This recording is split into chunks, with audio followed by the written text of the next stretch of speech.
कोई आकर बोलता है कि नहीं जो सरकार बना रहे हैं, अरे यूपी में तो आप सरकार बना ही नहीं पा रहे। 2014 का पार्लियामेंट इलेक्शन हार गए, 17 का विधानसभा हार गए, 19 का पार्लियामेंट हार गए, 22 का विधानसभा हार गए, और बिहार में आके बोल रहे जो सत्ता पार्टी में आ सकती है उसको वोट दो। आज बिहार में पहले चरण की वोटिंग हुई और वोटिंग में ऐसा लग रहा है कि नीतीश कुमार और बीजेपी का सुपड़ा साफ होने वाला है।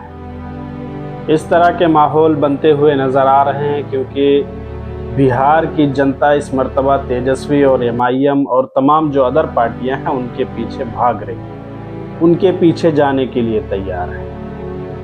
लेकिन इसी बीच जब एमआईएम और तेजस्वी यादव के बीच का टकराव देखा जाता है, जब महागठबंधन और एमआईएम के बीच का टकराव देखा जाता है, तो ये काफ़ी लंबे से चला आ रहा है ये मामला और काफ़ी दिलचस्प मामला है और काफ़ी बहुत ही ज़्यादा इसमें ना तो हमें ना तो आपको सोचने की ज़रूरत है, बस सिर्फ ये समझिए कि ये कुर्सी का मामला है और असदुद्दीन अवैसी लड़ाई लड़ रहे हैं हिस्से के मामले के लिए कि अगर हम इतने % हमारी आबादी है तो हमें उसी हिसाब से हिस्सा मिलना चाहिए। अगर आप 14% हो, आप 52 सीटों पर चुनाव लड़ रहे हो, अगर हम 18% हैं तो हमें 9 सीटों पर चुनाव लड़वा रहे हो, तो ये नहीं चलने वाला है। इस बात की लड़ाई लड़ रहे हैं असदुद्दीन अवैसी। लेकिन इस बीच सोचिए कि आप उत्तर प्रदेश के एक यादव की पार्टी है, दूसरे यादव को सपोर्ट करने के लिए अपने एक सांसद को भेज देते हैं कि जाइए आप बिहार में जा कर के हमारे एक जाति और कोई रिश्ता नहीं है, हमारे ख्याल से तो कोई दूसरा रिश्ता नहीं है उनका, क्योंकि वो भी बाप की गद्दी पर हैं और वो भी बाप की गद्दी पर हैं। वो अपने एक सांसद को भेजते हैं जिनका नाम इकरा हसन होता है, वो जाती हैं और जाकर के बिहार में ये कहती हैं कि सोचिए जो दूसरे लोग इलेक्शन लड़ रहे हैं, आप ये सोच करके वोट देना कि वो जीत सकते हैं, ये सोच कर वोट देना कि वो सरकार बना सकते हैं या नहीं बना सकते। और भी जो लोग हैं वो भी अपने हैं, वो भी लड़ रहे हैं, लेकिन मेरा बस आपसे ये सवाल है कि वोट डालने से पहले ये सोचिए कि क्या वो सरकार बना सकते हैं। अगर वो सरकार के नजदीक पहुंचते हैं तो आप बेशक वोट उन्हें दे दीजिए। फिर आप अपनी राय कमेंट सेक्शन में जरूर बताइएगा, हम उसका इंतजार करेंगे। बहरहाल असदुद्दीन अवैसी बिहार में ही थे, उन्होंने आनंद फानंद में रैलियां की और फिर उसके बाद जब रैली संबोधित कर रहे थे तो उनका बखूबी बेहतरीन अंदाज में उस पार्टी का, अखिलेश यादव की पार्टी का और फिर उसके बाद इकरा हसन दोनों का जवाब देते हैं और बहुत ही बेहतरीन अंदाज में जवाब देते हैं कि आप बताइए 2014 में हारे, 2027 में 2014 में हारे, 2019 में हारे, 2022 में हारे, 2025 अभी चल रहा है, 2027 में फिर इलेक्शन होने वाला है, उसमें आपका क्या हाल होगा ये तो देखने लायक होगा या फिर देखा जाएगा। कोई आकर बोलता है कि नहीं जो सरकार बना रहे हैं, अरे यूपी में तो आप सरकार बना ही नहीं पा रहे। 2014 का पार्लियामेंट इलेक्शन हार गए, 17 का विधानसभा हार गए, 19 का पार्लियामेंट हार गए, 22 का विधानसभा हार गए, और बिहार में आके बोल रहे जो सत्ता पार्टी में आ सकती है उसको वोट दो।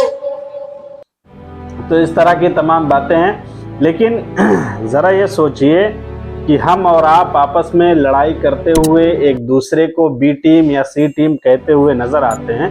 हम मुसलमानों से ये कहा जाता है कि ओवैसी की पार्टी बी टीम है बीजेपी की, इनके आने से बीजेपी जीत जाती है, या फिर तमाम तरह के आरोप लगते हुए नजर आ रहे हैं। आरोप हमेशा लगते रहे हैं असदुद्दीन अवैसी के ऊपर। लेकिन जरा ये सोचिए, मैं आपको वीडियो डाल दूंगा, आप लोग देख लीजिएगा।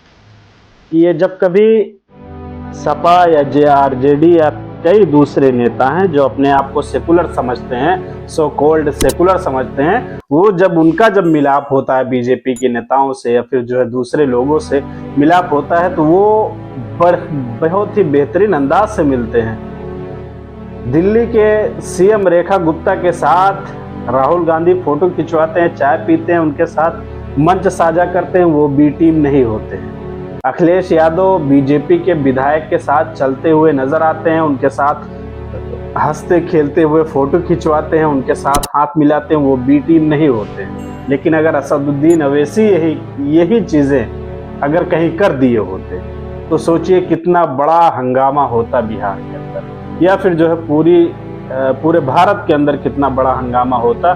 तब तो मुसलमान ये तो सच में मान लेता कि हाँ ये बीजेपी की बीटी है। मुसलमानों को इतना जो है ब्रेन वॉश किया गया है इतना ज्यादा कि बस एक गलती मिले ओवैसी की, फिर उसके बाद देखो कैसे मुसलमान जो है ओवैसी को गालियां देना शुरू। क्योंकि जो राहुल गांधी के ऊपर आप लोगों ने सुना होगा कि पप्पू पप्पू लोग कहते थे उनको, वो पप्पू का टैग राहुल गांधी ने अपना खत्म कर दिया है। वो जो उनके ऊपर टैग लगा था, अब उनको कोई पप्पू कहने वाला बचा नहीं है, उस चीज को वो लोग भूल गए हैं। लेकिन असदुद्दीन ओवैसी के ऊपर जो बी टीम का टैग लगा है वो खत्म होने का नाम नहीं ले रहा है। इसको खत्म करने के लिए असदुद्दीन ओवैसी को और ज्यादा मेहनत करनी पड़ेगी और ज्यादा इसमें जो है लगन से काम करना पड़ेगा। अपने कैंडिडेट जगह जगह पर खड़े करके उनको जितवाने के लिए हर एक नाकाम कोशिश करनी होगी और इस तरह से काम करना होगा कि लोगों के बीच उनका आना जाना लगा रहे, लोगों के दिलों में घर करना होगा, लोगों को भरोसा दिलाना होगा कि हम बी टीम नहीं हैं, हमारे खिलाफ ये साजिश थी, हमारे खिलाफ ये हमको जो है तुमसे दूर रखने के लिए ये चीजें कही गई थी। अभी सोचिए कुछ दिन पहले 2-3 दिन पहले इमरान प्रतापगढ़ी गए हुए थे बिहार में, वो भी जो है तेजस्वी यादव और फिर जो है कांग्रेस की सभाओं को संबोधित करने के लिए गए थे। तो वहां पर जाकर के ओवैसी के बारे में कहते हैं कि तेलंगाना में इलेक्शन होता है, तेलंगाना में इलेक्शन है अभी फिलहाल में, 2-3 दिन के बाद तेलंगाना जिस दिन यहाँ पर इलेक्शन होगा बिहार में, उसी दिन तेलंगाना में जुबली हिल्स में इलेक्शन होगा। तो वहां पर के जा करके एक जो है कैंडिडेट हैं कांग्रेस के, उनके लिए असदुद्दीन ओवैसी वो घर घर जाकर के वोट मांगते हैं। लेकिन यहाँ पर अब जरा ये सोचिए कि वहां पर तेलंगाना में मामला क्या है, तेलंगाना में मिलके सरकार चला रहे हैं, लेकिन बिहार में मिलने के लिए इनको ऑफर किया गया था कि 6 सीटें हमें दे दीजिए, हम आपसे जो है कोई दूसरी चीज नहीं मांग रहे, हमें आप महागठबंधन में शामिल कर लीजिए। लेकिन यहाँ पर नहीं लिया गया महागठबंधन में, वहां गठबंधन में है तेलंगाना में। जब यहाँ पर गठबंधन में नहीं लिया गया तो आखिर बंदा करता तो क्या करता, चुनाव ही ना लड़े।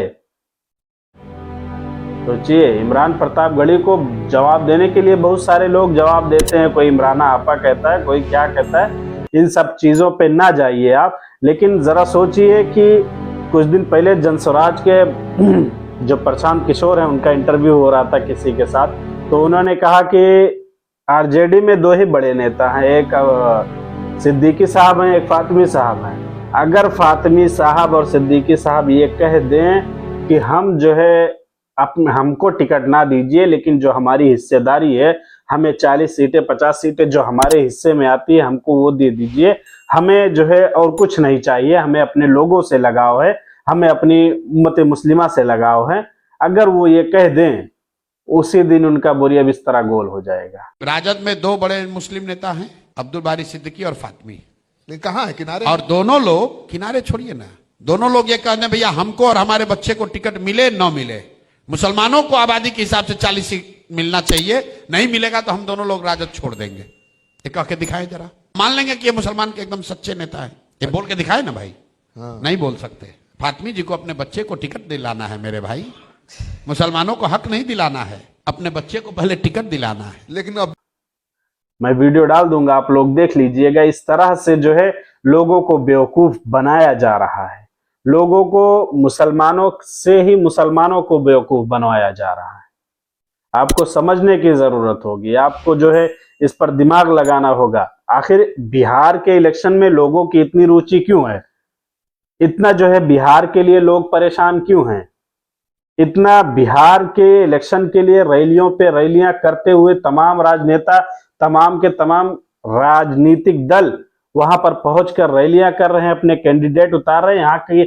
यहां तक कि आम आदमी पार्टी पूरे 243 सीटों पर चुनाव लड़ती है। क्यों? क्योंकि बिहार में रातों रात पुल गायब हो जाते हैं, वहां पर हर साल बाढ़ आ जाती है, उसका फंड अलग से आता है, पुल गायब होता है, उसका फंड अलग से आता है। तो जिस तरह से जो बिहार में जितना बड़ा घोटाला होता है उतना ज्यादा रुपया आता है, जब रुपया आता है तो लोगों में बंटता है बेहतरीन से। मामला ये है, तो इसको आप समझिए और फिर जो एक अच्छे इंसान को, एक अच्छे लीडर, अपना एक लीडर पैदा कीजिए। मैं इन्हीं सब बातों पर अपनी बात को खत्म करता हूं और आपसे उम्मीद करता हूं कि आप हमारे वीडियो को पसंद करेंगे और हमारे चैनल को सब्सक्राइब करके हमें हौसला देंगे।